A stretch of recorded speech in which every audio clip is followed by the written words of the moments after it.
یہ کائنات ایسے بہت سے عجیب و غریب فیکٹ سے بھری پڑی ہے جنہیں دیکھ کر انسانی عقل دنگ رہ جاتی ہے۔ نیچر کے بہت سے ایسے راز ہیں جنہیں انسان سائنٹیفک بیسس پر سمجھنے کی کوشش کر رہا ہے، لیکن آج بھی بہت سے ایسے واقعات ہوتے ہیں جن پر سائنٹیفک ریسرچ کے باوجود انسان کو سیٹسفیکٹری آنسر نہیں ملتا۔ ایسے بہت سے ایونٹس تاریخ میں گزرے ہیں جو ایسی ریڈل ثابت ہوئے ہیں جو آج تک سالو نہیں ہو سکی۔ ایسی ہی انریزالوڈ ریڈلز کو ہم ایک ویڈیو سیریز میں کور کریں گے جس کا نام ہے سیریز آف انسالوڈ مسٹریز۔ چلیے سٹارٹ کرتے ہیں اس سیریز کا ایپیسوڈ نمبر 1۔ یہ انسانی تاریخ کا وہ پر اسرار ترین واقعہ ہے جس کو اب 113 سال ہو گئے ہیں، مگر اب بھی سائنسدانوں کو معلوم نہیں ہو سکا کہ آخر ہوا کیسے۔ یہ 30 جون 1908 کی بات ہے جب سائبیریا کے علاقہ ایوانکی کے رہائشیوں نے آسمان پر نیلے رنگ کی روشنی کی حرکت کو رپورٹ کیا تھا جو ان کے مطابق سورج جتنی تیز تھی۔ روشنی کی رپورٹ کے 10 منٹ بعد ایسی گرجدار آواز سنائی دی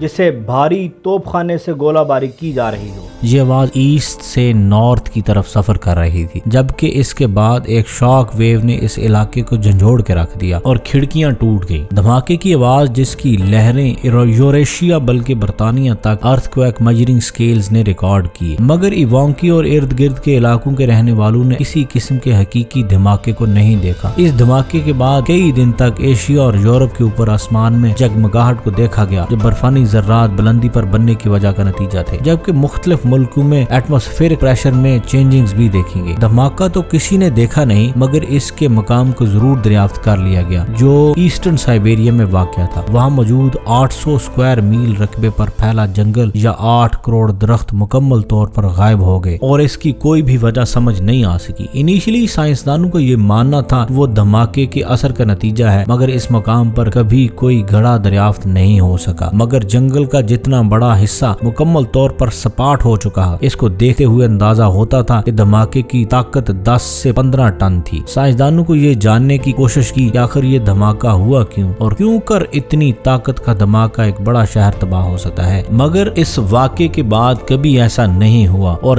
جب سے ہی سائنسدانوں کے ذہن چکرا رہے ہیں کہ آخر ہوا کیوں اور اس کی وجہ کیا۔ خوش قسمتی سے وہ علاقہ آباد نہیں تھا، ورنہ بہت زیادہ انسانی جانوں کا نقصان ہوتا، مگر دھماکے کی وجہ سے بڑے ٹیمپریچر کو دور دراز کے قصبوں میں رہنے والوں نے محسوس کیا تھا۔ ایک آئی وٹنس نے اس واقعے پر بتایا آسمان 2 حصوں میں ڈیوائیڈ ہو گیا تھا اور جنگل کے اوپر آسمان ناردرن پارٹ آگ سے بھرا ہوا لگتا تھا۔ اس کا کہنا تھا اس وقت آسمان میں ایک دھماکہ ہوا اور بہت بڑا کریش ہوا، ایسا کریش جس کو سن کر لگتا تھا کہ آسمان سے پتھر برس رہے ہوں یا بہت سی گن سے فائرنگ ہو رہی ہو۔ اسے ٹنگوسکا ایونٹ کا نام دیا گیا جو انسانی تاریخ کا اب تک سب سے طاقتور دھماکہ ریکارڈ کیا گیا ہے، جسے ریلیز ہونے والی انرجی ہیروشیما میں گرائے جانے والے ایٹم بم سے 185% زیادہ تھی، مگر ایک سینچری سے بھی زیادہ عرصے بعد بھی ریسرچرز کے ذہنوں میں مختلف سوالات موجود ہیں، آخر اس جگہ ہوا کیا تھا۔ کچھ سائنٹسٹس کا ماننا ہے کہ ایک ایسٹرائیڈ اس دھماکے کی وجہ تھی، مگر اتنے بڑے اسپیس میٹر کے ایویڈنسز اب تک دریافت نہیں ہو سکے۔ کچھ عرصہ خیال کیا جاتا تھا کہ ویلکینو پھٹنے یا مائننگ کا کوئی حادثہ تھا، مگر اس کے بعد بھی ایویڈنسز نہیں مل سکے۔ در حقیقت سربیا کے اس خطے کا موسم بہت ڈرامیٹک قسم کا ہے، جہاں ونٹر کا پیریڈ بہت لمبا ہوتا ہے جبکہ سمر کا موسم بہت چھوٹا، جس کی وجہ سے اس جگہ میں ایسی تبدیلیاں آئیں جنہوں نے اس جگہ کو ناقابل رہائش بنا دیا ہے، بلکہ وہاں پہنچنا ہی بہت مشکل ہے۔ جب دھماکہ ہوا تو کسی قسم کی بھی انویسٹیگیشن کے لیے وہاں جانے نہیں دیا گیا کیونکہ رشین گورنمنٹ کو مختلف کنسرنز تھے۔ 1927 میں رشیا کی ایک انویسٹیگیشن ٹیم نے آخرکار اس جگہ کا دورہ کیا اور ڈسکور کیا کہ دھماکے کے لگ بھگ 20 سال بعد بھی وہاں ہونے والا نقصان ویسے ہی تھا۔ اس ٹیم نے یہ خیال ظاہر کیا کہ اسپیشل باڈی فضا میں پھٹی جس سے یہ نقصان ہوا، مگر کوئی بھی گھڑا یا خلائی ذرات دریافت نہیں ہو سکے۔ جو ٹیم نے وضاحت کی تھی کہ وہاں سویمپی ایریا اتنا زیادہ نرم تھا کہ اسے کسی قسم کا نقصان نہیں ہوا، جبکہ تمام تر ملبہ اس کے اندر دفن ہو گیا، اس لیے اس قسم کے گہرائی میں کچھ بھی زیادہ دریافت نہیں کیا جا سکتا۔ اور کچھ عرصے بعد رشین سائنٹسٹ نے یہ کہا کہ یہ کوئی ایسٹرائیڈ نہیں بلکہ شوٹنگ سٹار تھا جس کا زیادہ تر حصہ راکی نہیں بلکہ آئس پر مشتمل ہوتا ہے۔ زمین کے ماحول پر ہونے والی تباہی کے بعد برف ایویپوریٹ ہو کر اڑ گئی، مگر یہ خیال بھی درست ثابت نہ ہو سکا تو پھر عجیب خیالات سامنے آئے جیسے کہ کسی خلائی مخلوق کا اسپیس کرافٹ اس مقام پر گر کر تباہ ہوا۔ ریسرچرز نے اس مقام سے سلیکیٹ اور میگنیٹ سٹون کے اسمال پارٹیکلز کو ڈسکور کیا اور مزید ریسرچ سے